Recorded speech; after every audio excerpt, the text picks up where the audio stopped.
Tell you why they built all those pyramids. Chapter 11, 2099 AD thing. He took a long sip from his wine glass, then rotated the glass slowly in a vain attempt to mix the contents of the now half-full glass. He then peered over the rim of the glass and stared out at the city. His city.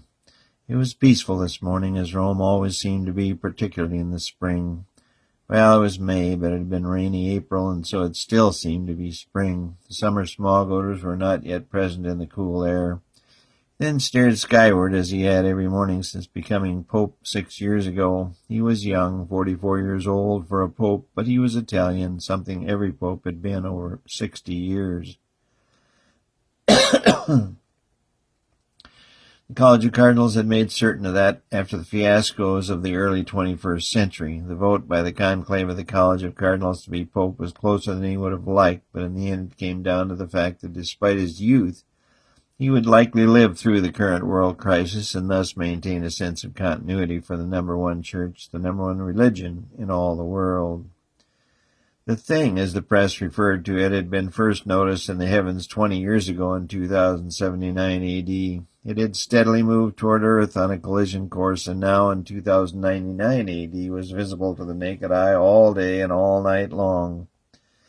It had the shape of a pyramid and glowed brighter than any star day or night. Religion and science all were at a loss as to what it was. At first he thought it was the Christ returning to Earth to harvest his souls or saints, but no radar or telescope could penetrate it, and any weaponry just bounced off.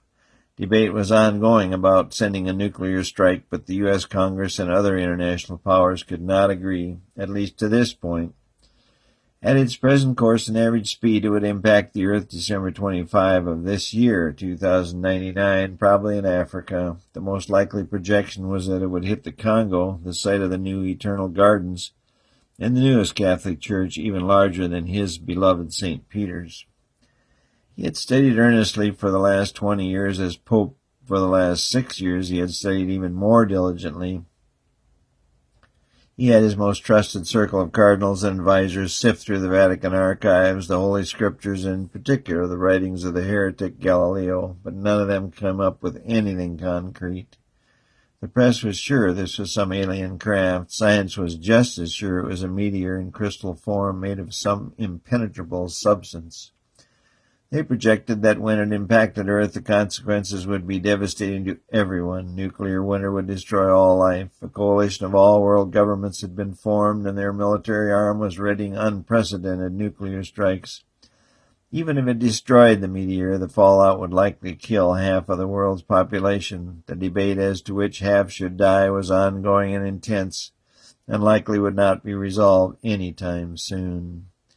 The Pope's counterpart, Protestantism, was certain this white object was Christ come to redeem his followers and take them to heaven. If in fact this was Christ, he, the Pope, wondered if Christ would just set up shop on earth and take over control of its day-to-day operations.